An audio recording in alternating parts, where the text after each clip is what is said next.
नमस्कार, मैं अभिषेक उपाध्याय। आप देख रहे हैं यूपी रॉ, यूपी की इनसाइड स्टोरी का हमारा डिजिटल चैनल। और आज हम आपको बताने जा रहे हैं कि क्या अखिलेश यादव को धोखा मिलेगा। ये कहानी आज दिख गई है, साफ हो गई है। और इस बात का अंदेशा पहले से ही था कि अखिलेश यादव को चुनाव के ठीक पहले अपने अपनों के बीच से ही एक बड़ा धोखा मिल सकता है। ये इस बात की चर्चा अंदर खाने में लंबे समय से थी और उस चर्चा के कारण थे। बहुत सारी ऐसे डेवलपमेंट हुए हैं चारों तरफ, जिसको देखते हुए ये बात और भी ज़्यादा गहरा रही थी। कुछ ना कुछ तो चल रहा है, मगर आज जो हुआ है लखनऊ में, उससे ये तय हो गया है कि ये धोखा तो मिलेगा। सवाल ये कि अखिलेश यादव कितना तैयार हैं इसके लिए। क्या अखिलेश यादव को जानकारी है कि उनको बड़ा धोखा देने की तैयारी है? ये बात इसलिए और क्लियर हो गई कि जब बहन जी के दरवाजे पर अचानक से कांग्रेस के दो प्रमुख चेहरे पहुंच गए। एक सांसद तनुज पुनिया, दूसरा राजेंद्र पाल गौतम, उनके एससी डिपार्टमेंट के मुखिया। ये दोनों पहुंच गए बहन जी के दरवाजे पर। हालांकि बहन जी का दरवाज़ा नहीं खुला, लेकिन ये सब तो कैमरों के सामने हुआ ना, बात तो सामने आ गई। तो ये मैसेज क्या था? मैसेज क्या ये था कि अखिलेश यादव इस बात को लेकर के सावधान हो जाएं कि हमारे बगैर उनका काम नहीं चलना है। यानी कि कांग्रेस को जब तक साथ नहीं लेंगे अखिलेश यादव 2027 का चुनाव नहीं जीत सकते हैं। और कांग्रेस इतनी कीमती है कि अगर वो बीएसपी की ओर चली गई तो आप कहीं के नहीं रह जाएंगे। क्या ये बताने का मैसेज था? और अखिलेश यादव को क्या आइडिया है कि यही धोखा उनके साथ चुनाव के ठीक पहले हो सकता है? अब ये अखिलेश यादव की किस्मत है क्या कि ये पहले हो गया? क्या किस्मत के धनी है अखिलेश यादव? क्या हाथ की रेखाएं अखिलेश यादव की प्रबल हैं? क्या अखिलेश यादव की कुंडली के ग्रह और नक्षत्र इस समय सही दिशा में जा रहे हैं कि उनको समय से पहले, उनको ही नहीं दुनिया को एक एहसास हो गया कि अब क्या आगे होने जा रहा है? कांग्रेस क्या अखिलेश यादव को ऐन मौके पर टिच करने वाली है? क्या ऐन मौके पर अखिलेश यादव की दरिया के बीच में तैरती हुई नाव में कोई छेद किया जा सकता है? ये सारे सवाल अब खड़े हो गए हैं। अब देखिए कहानी कहां से आगे बढ़ती है। दरअसल चुनाव नजदीक आ रहे हैं और लड़ाई एकदम क्लियर है। समाजवादी पार्टी बनाम बीजेपी, कहीं कोई कंफ्यूजन नहीं है, पब्लिक को भी क्लियर होता जा रहा है। अब अखिलेश यादव का शुरू से मानना है, इस मामले में बड़े वो कंसिस्टेंट रहे हैं। वो लगातार ये कहते आ रहे हैं कि हम कांग्रेस को साथ लेकर के लड़ेंगे, हम कांग्रेस के साथ में समझौता करेंगे। लगातार ये कह रहे हैं। देखिए अखिलेश यादव और ये भी कह रहे हैं कि समाजवादी हम धोखा नहीं देते हैं। ये उनकी एक खूबी है कि वो जो उनके जहन में होता है वो छुपाते नहीं हैं, वो डंके की चोट पे कहते हैं और उस पर कायम रहते हैं, ऐसा डिविएट भी नहीं करते। वो लगातार इस बात को कह रहे हैं। तो उनका तो ये सोचना है कि मैं एक मैसेज दे रहा हूँ न सिर्फ कांग्रेस के लिए बल्कि प्रदेश की जनता के लिए भी, वो समझे कि उसको 2027 में एक कॉम्बिनेशन सामने खड़ा है कांग्रेस और सपा का। वो कॉम्बिनेशन जिसको लोकसभा में बड़ी संख्या में उसने जिताया है, वही अब तैयार है विधानसभा के लिए। ये अखिलेश यादव का अपना सोचना है। लेकिन सवाल ये कि कांग्रेस के दिमाग में क्या चल रहा है। सवाल ये कि क्या कांग्रेस क्या वही खेल करने की यहाँ भी तैयारी में जो खेल उसने किया बिहार में? क्या किया बिहार में कि तेजस्वी यादव को सीएम का उम्मीदवार आखिर में जाके घोषित किया, एकदम आखिर में। मुद्दे भी तेजस्वी यादव अगर उत्तर जाते थे तो कांग्रेस दक्षिण जाती थी, यानी कि मुद्दे भी अलग अलग थे। प्रचार में भी तेजस्वी यादव अकेले दौड़ रहे थे। राहुल गांधी की जब यात्रा थी तो तेजस्वी यादव राहुल गांधी के साथ साथ थे, लेकिन जब तेजस्वी ने यात्रा शुरू की तो राहुल गांधी का पता नहीं था। तो वहां हो गया नुकसान, बड़ा हो गया तेजस्वी यादव का, आरजेडी का। सवाल ये कि क्या यही कहानी कांग्रेस उत्तर प्रदेश में अखिलेश यादव के साथ दोहराने की तैयारी में है? अब कांग्रेस ऐसा क्यों करना चाहेगी? आप ये भी सोच रहे होंगे कि कांग्रेस को क्या मिलेगा कि अगर समाजवादी पार्टी के साथ में ऐसा सुलूक करेगी तो बीजेपी जीत जाएगी। कांग्रेस को क्या मिलेगा? दरअसल कांग्रेस को ये मालूम है कि वो अपने दम पर सत्ता में यूपी में अभी अगले एक दशक तक नहीं आ सकते हैं। लेकिन कांग्रेस के अंदर क्या है? चिंतन ये कि अपनी जड़ें मजबूत की जाएं। ये सहयोगी दलों के कंधे पर हाथ रख के और कहीं भी सरकार के लिए लड़ाई लड़ना ये बहुत हो गया। जब तक अपनी जड़ें मजबूत नहीं करेंगे तब तक दिल्ली की गद्दी नहीं मिलेगी। और अपनी जड़ें भी कहाँ करनी है? हिंदी बेल्ट में करनी है, जहाँ से कांग्रेस का उद्भव रहा है, जहाँ से कांग्रेस के कद्दावर नेतृत्व जहाँ से उसने राजनीति शुरू की है, वहाँ यूपी में उनको अपनी जड़ें बनानी है। और अभी लोकसभा में उनकी जो 6 सीटें आई हैं, इससे वो बड़े उत्साहित हैं। उनको लग रहा है हमारी ज़मीन तो तैयार होना शुरू हो गई है।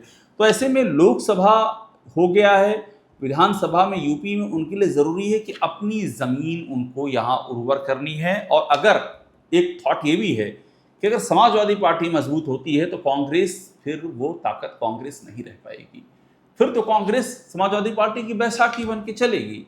और अगर कहीं सपा सत्ता में नहीं आ पाई तो कांग्रेस का क्या हाल होगा? जो विधायक आएंगे भी वो कितने दिन टिकेंगे? उनको तो बीजेपी तोड़ के ले जाएगी अपने साथ में, अगर जरूरत पड़ी उसे तो कौन उनको रोक पाएगा? ये सारे सवाल कांग्रेस के सामने हैं। और इसीलिए आप ये सोचिए कि कैसे कांग्रेस के नेता चले जाते हैं बहन जी से मिलने के लिए बिना किसी अपॉइंटमेंट के, और वो भी तब जब राहुल गांधी रायबरेली में होते हैं। यानी कि क्या ये सब कोऑर्डिनेटेड हो रहा था? क्या राहुल गांधी भी चाह रहे थे कि फीलर्स लिया जाए, यानी कि जरा स्टेथोस्कोप लगाया जाए और धक धक महसूस की जाए क्या है, ब्लड प्रेशर देखा जाए कितना है शरीर का, देखा जाए कि हम भेजते हैं नेताओं को, उसके बाद क्या होता है। उसके बाद हल्ला हुआ, समाजवादी पार्टी के नेताओं ने रिएक्ट किया, उन्होंने बहुत कुछ अपना गुस्सा प्रकट किया, तो कांग्रेस ने कहा हम नोटिस दे रहे हैं। आप सोचिए कौन गया था मिलने के लिए?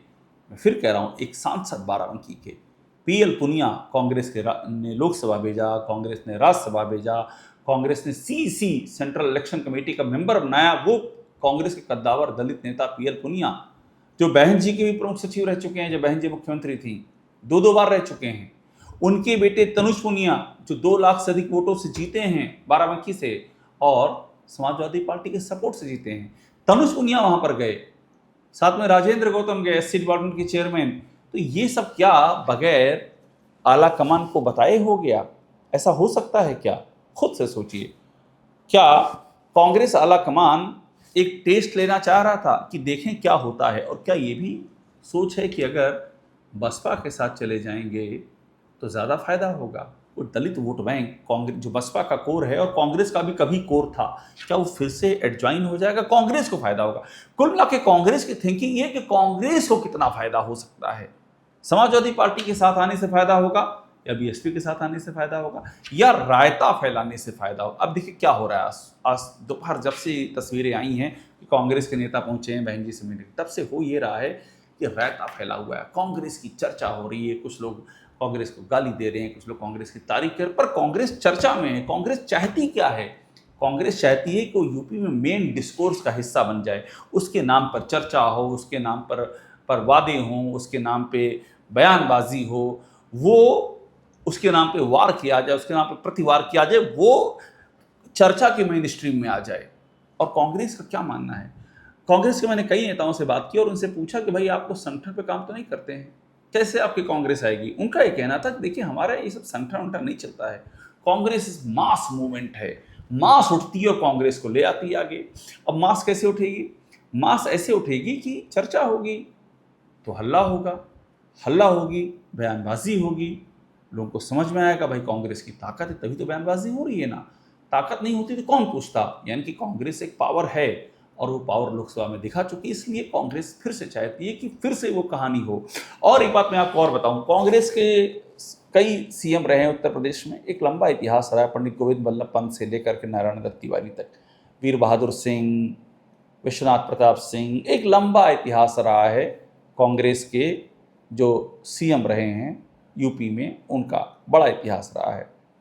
अब सवाल ये है कि जब ये इतिहास रहा है पूरा और कांग्रेस जब चाहती है इसको रिवाइव किया जाए, बड़ी इच्छा है कांग्रेस की। मैं आपको बताऊं, कांग्रेस 403 सीटों पर तैयारी कर रही है अंदर खाने में, और उन्होंने 100 से 120 सीटें तो ऐसी मान रखी हैं जहां वो लड़ने की स्थिति में हैं, बाकी तैयारी सब पर कर रहे हैं। उनका कहना है कि हमको कांग्रेस की नींव डालनी है, फिर से इसको, फिर से हमें कांग्रेस का वोट बैंक जिंदा करना है, यानी कि ब्राह्मण, दलित और मुस्लिम, इन तीनों को फिर से रिवाइव कर देना है। ओबीसी कांग्रेस लगातार कार्यक्रम कर रही है, ओबीसी के बीच में कार्यक्रम कर रही है, पूरा फोकस उत्तर प्रदेश पर किया हुआ है। और आप सोचिए, यूपी तो समाजवादी पार्टी की ज़मीन है, कायदे से उनको चाहिए कि जो भी करें समाजवादी पार्टी को लूप में लेकर करें, उसको बता के करें, उसको उसका उंगली पकड़ के करें। आगे आगे तो वो चल रही है। आपका इंटेंशन जब बीजेपी को हराना है तो आप समाजवादी पार्टी के साथ साथ चलिए ना, उसके पीछे चलने में क्या दिक्कत है जब वो यहाँ की बड़ी पार्टी है। समाजवादी पार्टी आपसे मध्य प्रदेश में क्या मांग रही थी? चंद सीटें, 2-4 सीटें आपने नहीं दी। वो हरियाणा में आपसे क्या मांग रही थी? 1-2 सीटें आपने नहीं दी। महाराष्ट्र में क्या मांग रही थी? 2-4 सीटें आपने नहीं दी। सोचिए, आपने हरियाणा में, महाराष्ट्र में, मध्य प्रदेश में 2-4 सीटें नहीं दी कांग्रेस को और समाजवादी पार्टी को, जहां आप बड़ी पार्टी थे और जहां वो सबसे बड़ी पार्टी है, जहां 111 विधायक चुन करके आए, जहां वो अपने दम पर 2012 में सरकार चला चुकी है। उस कांग्रेस को आप पैरेलल खड़े होकर टक्कर दे रहे हैं। आप जाकर के बसपा से मिल रहे हैं, आप बहन जी से बात करना चाह रहे हैं। आखिरकार ये कहानी क्या है?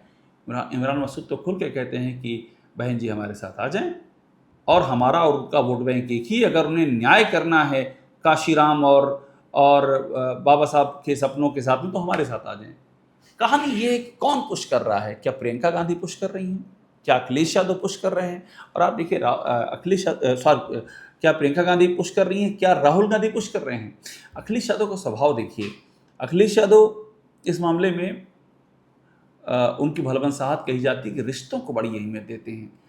तमाम चीज़ें वो देख रहे हैं, उनके साथ क्या हो रहा है। कांग्रेस ने 2024 में भी बहुत बार्गेन किया था, लेकिन उन्होंने रिश्ते मेंटेन किए और प्रियंका गांधी के कहने पे कुछ कंसेशन भी दे दिया जो उसमें पहले नहीं दे रहे थे। वो 17 सीटें लड़ने को दे दी।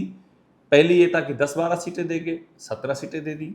कुछ सीटों पर उन्होंने सीटों की अदला बदली भी कर डाली, ये सब कर डाला। यही अखिलेश यादव थे जो 2017 में 105 सीटें दे दिए थे, जबकि उस समय नेताजी मुलायम सिंह यादव नहीं चाह रहे थे। नेताजी नाराज हुए अखिलेश यादव से, उनका बयान भी आया ये ठीक नहीं है। जब तक नेताजी सक्रिय थे, नेताजी ने कांग्रेस को फटकने नहीं दिया। और कांग्रेस में कहा जाता था कि मुलायम सिंह यादव पर यकीन नहीं किया जा सकता है, और नेताजी का कहना था कि कांग्रेस पर यकीन नहीं किया जा सकता है। आप याद कीजिए किस तरह से कांग्रेस की बहुमत की, मतलब यूपीए की बहुमत की सरकार थी 2009 में, और उसके पहले 2004 से 2009 से 2014, और समाजवादी पार्टी ने सपोर्ट किया, बाहर से सपोर्ट किया, वो सरकार में शामिल नहीं हुई। न्यूक्लियर डील के मुद्दे पर सपोर्ट कर दिया समाजवादी पार्टी ने। लेकिन मुलायम सिंह यादव को ये हमेशा से लगता था कि कांग्रेस पर हम आंख मूंद के यकीन नहीं कर सकते हैं। कांग्रेस सपोर्ट तो ले लेती है, लेकिन बदले में क्या देती है? बदले में मुलायम सिंह यादव को अमर सिंह को खोना पड़ गया।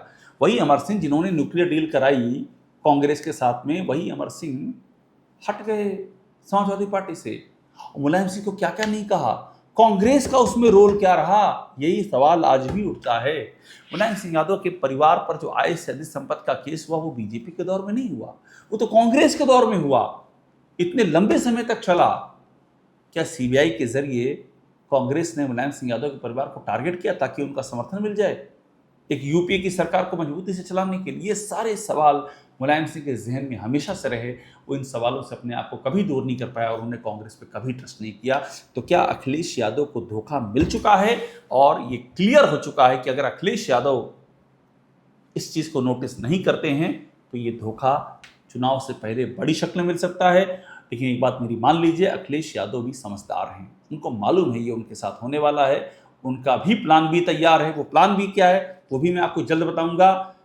इस चैनल से जुड़े रहिए। यूपी रॉ सारी इनसाइड इन्फॉर्मेशन यहाँ पर देते हैं। अखिलेश यादव का प्लान भी क्या है, अगली स्टोरी यही होगी और वो बहुत ही दिलचस्प होगी।